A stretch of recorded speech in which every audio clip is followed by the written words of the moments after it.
Hello, my Bill 4000 Nation. How's everyone doing today? Hopefully, everyone's having a great day. If not, I hope it gets better from here. We are back with another Nexpo. This one's titled The Vanishing of David Lewis. I'm really excited to get into this story. I really have been enjoying the Nexpo videos that we've been doing. Alright, if y'all are excited as I am, go ahead, turn them lights down low, put on something comfy, cuddle up with someone special. Let's get...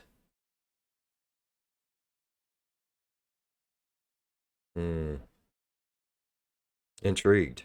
I'm intrigued. Who's David Lewis and why did he vanish? On January 31st, 1993, the wife and daughter of a Texas man named David Lewis would return home to discover him nowhere to be found. Soon after and across the country, an unidentified man would be spotted walking down the side of a highway before being killed in a hit and run. Oh shit. It would take over 11 years for these stories to converge. The disappearance, as you might expect, was sudden and abnormal, but shined light into the possibility that David Glenn Lewis just might have been hiding something. Oh damn. I got some chills going on. Look at that. Look at that shit. I love Nexpo. Oh god. Great.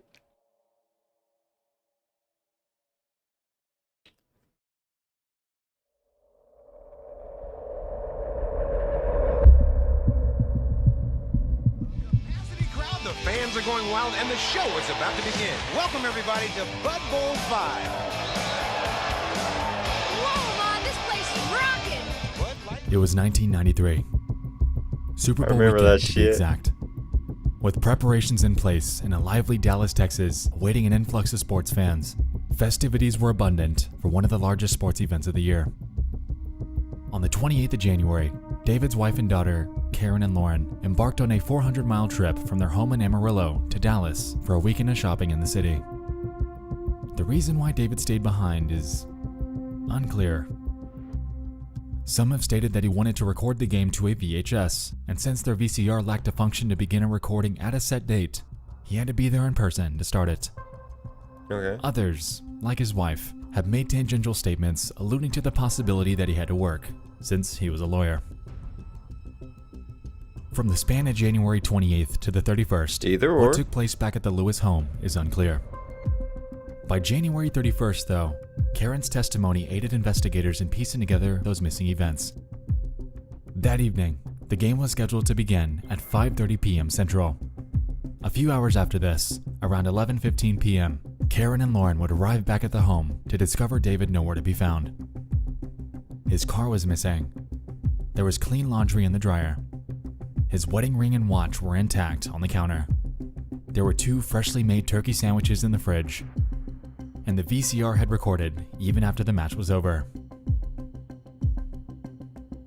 At first glance, the circumstances here wouldn't exactly raise red flags, since there appeared to be no evidence of foul play.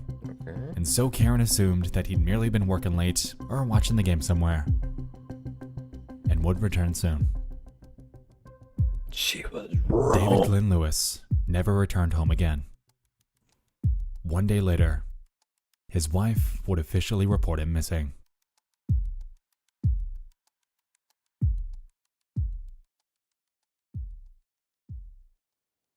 Why'd she wait so long? Is it because he was a lawyer and she just thought he was just doing lawyer stuff? Hit and run. At around Aliens. 10:30 p.m. on the night of February 1st, a motorist on State Route 24 in Yakima, Washington, encountered what they believed to be a man walking on the side of the road. Since it was so late, his actions were cause for concern, since it wasn't exactly common to find people hitchhiking in the dead of night. While it was hard to tell, they believed that the man was dressed in military-style clothing and work boots. Following this odd encounter, they found a safe spot to make a U-turn so they could loop back around to check up on him. When they finally managed to get back, they discovered his body, but it was lifeless on the side of the road. A Chevy Camaro was also allegedly spotted fleeing the scene when they approached him. However, attempts at catching the plate information were unsuccessful. After this discovery, they rushed to file a report, and police arrived on the scene shortly after. Investigations into the body found that there were no drugs or alcohol in his system, and there was unfortunately no form of identification, leaving him stuck as an unidentified John Doe. The Camaro that was spotted was one of the only working leads, and since the shoulders on State Route 24 weren't exactly pronounced, the hit and run that took place was eventually deemed accidental, leaving the case to remain stagnant. Damn. That's awful.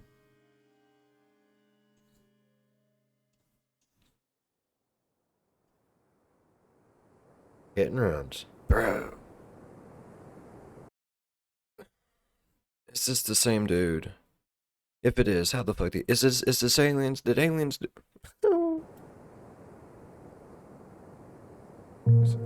Begins. Okay. Conversely, back in Amarillo, the investigation into David Lewis was just ramping up. The very next day, his red Ford SUV was spotted outside of the Potter County Courts building, a mere 10 miles from the local airport.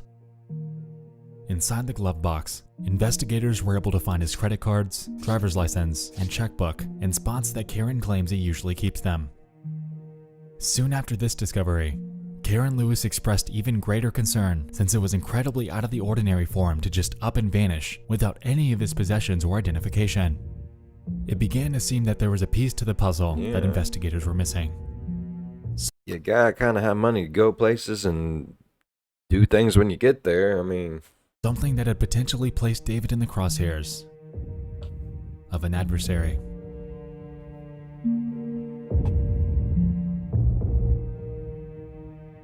In one of her testimonies, Karen claimed that a few weeks prior to his disappearance, her husband told her that he believed that he was in danger, but wouldn't provide any information as to what the immediate threat was. This eventually led David's family.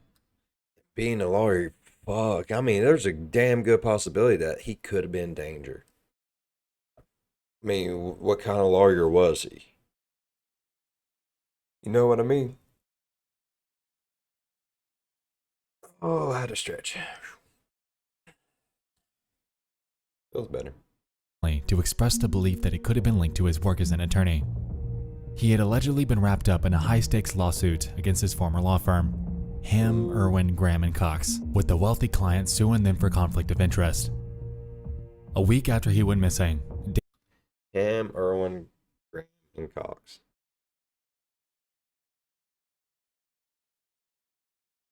That's a weird set of names to be together, bro. Hancock. David was scheduled to fly to Dallas for a deposition, determined to reveal the firm's misdeeds no matter the cost. It was noted by his father that shortly before he vanished, he claimed that he was, quote, going to tell the truth, whoever it hurts. These leads, unfortunately, also materialized nothing. Damn.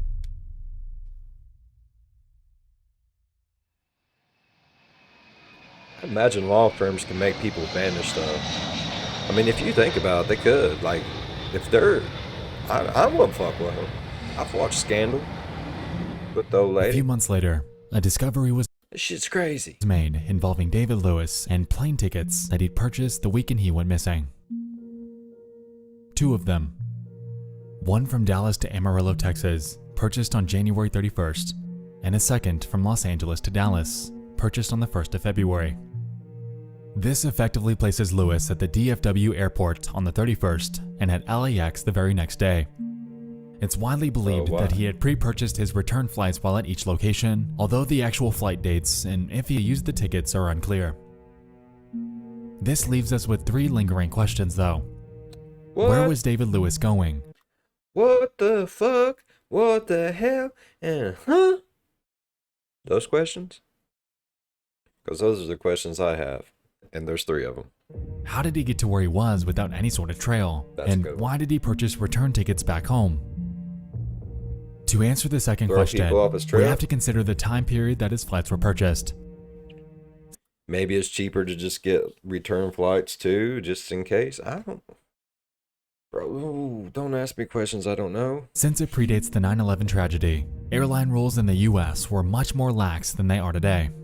Yeah. Back then, One could purchase a ticket using a completely different name since a valid Smoke on ID wasn't airplanes. required to board the flight. Buy a ticket, smoke on airplanes. Shit was crazy. Do all kinds of weird ass shit. Of course, this is far from how things are today, so this doesn't work anymore, but most are set on the belief that this is what Lewis had done on his flights out of town. Regarding the why, well, that's still unclear. Some have postulated that he was trying to get away from that aforementioned threat, covering up his tracks along the way. It's believed that, for him, it wasn't as imperative to fly under the radar, so to speak, while returning home. But that is, if he ever planned to.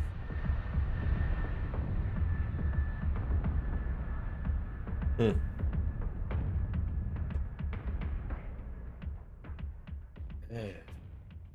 I'm going down a rabbit hole, peoples.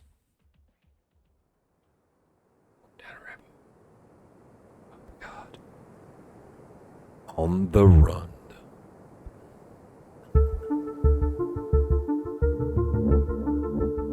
By June of that year, leads remained sparse as circumstantial details trickled in. It seemed like piecing together what and where David Lewis did and went was paramount to harvesting any sort of answer on his current whereabouts and motivations.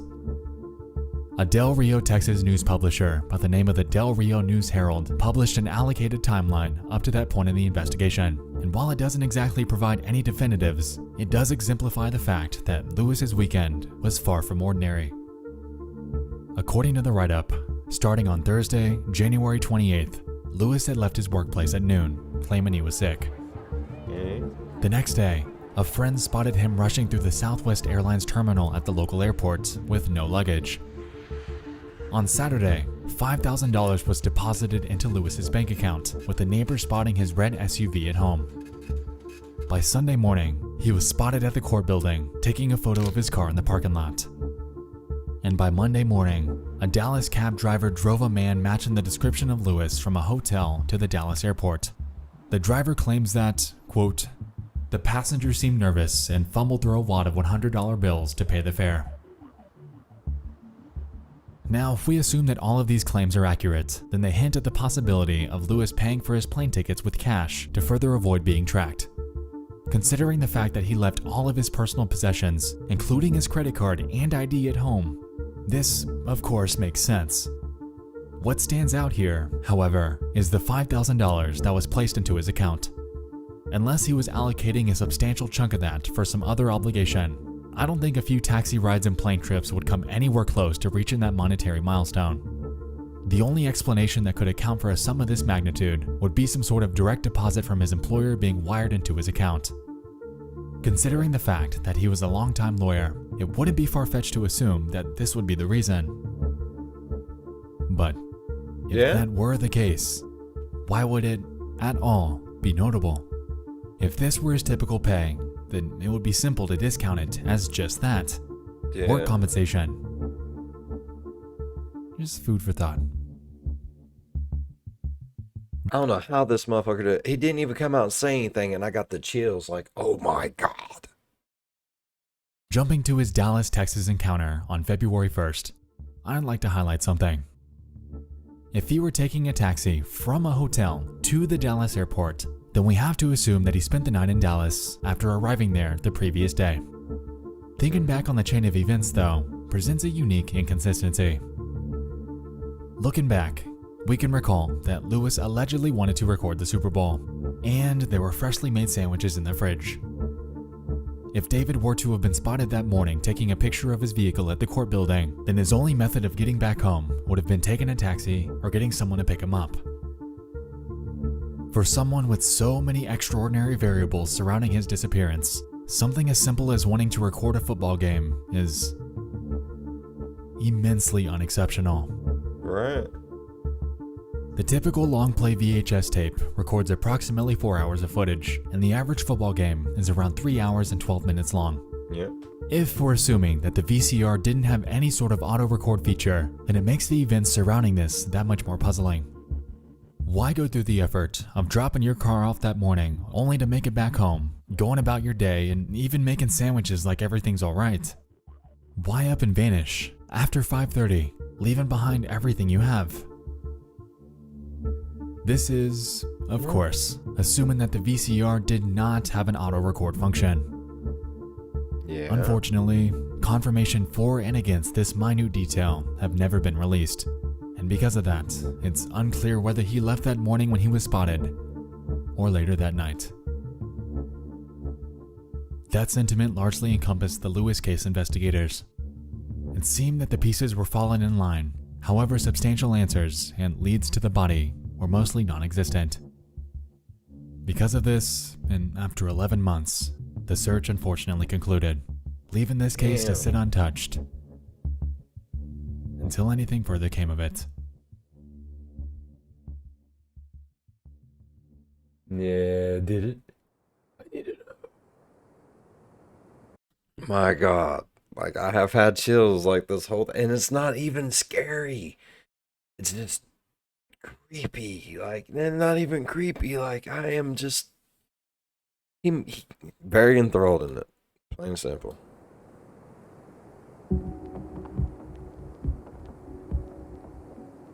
An overdue breakthrough. It would take over 10 years before the events that took place in Yakima and Amarillo would converge. In 2004, a Washington state detective named Peter Ditter was reading a series by the name of Without a Trace. After becoming fascinated with the topic of missing persons, he embarked on a personal journey to identify any that he could. After looking into a few and their characteristics, he eventually stumbled upon coverage of the situation that played out that night in Washington. He cross-checked the photo from the crime scene with various contenders and realized that the person looked incredibly similar to David Glenn Lewis of Amarillo. The only catch was that Lewis was known to have worn glasses, while the unidentified body wasn't wearing any when he was found. If it was a fucking hit and run, the glasses could have got knocked off of his face. You don't get the extra points if the glasses knocked off the face, but I mean, not everyone's about bonus points, you know what I mean? Further investigation into the characteristics and items that were found on John Doe's body, however, a pair of glasses were among them, effectively sealing the deal that this man was, in fact, David Glenn Lewis.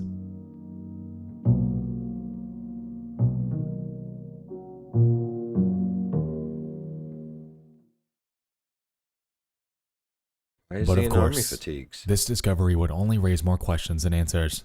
Yeah, because then they say like he was wearing like combat boots and army fatigues. Like, why the fuck would a lawyer be wearing that shit? What obligations would David Lewis have in Yakima, Washington, of all places? Why was he spotted in I've never even heard of Yakima, Washington.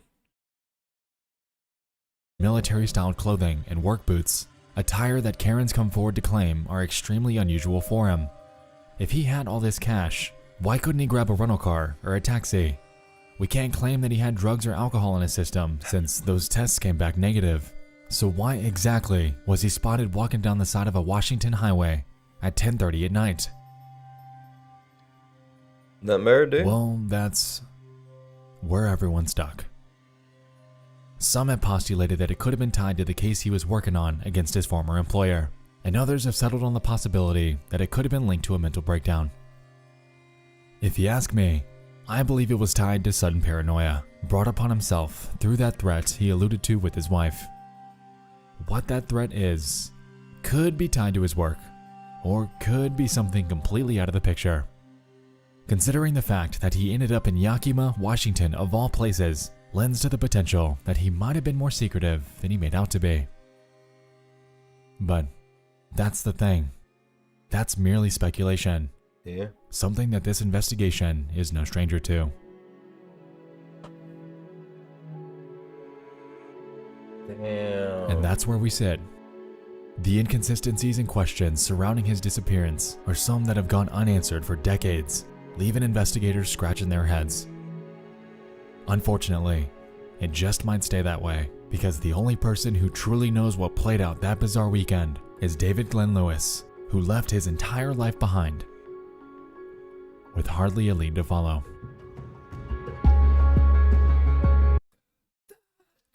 That was crazy. That was freaking crazy. I love that. I don't know what happened. I don't know. Like, Damn, bruh. Man, and it's just no one knows.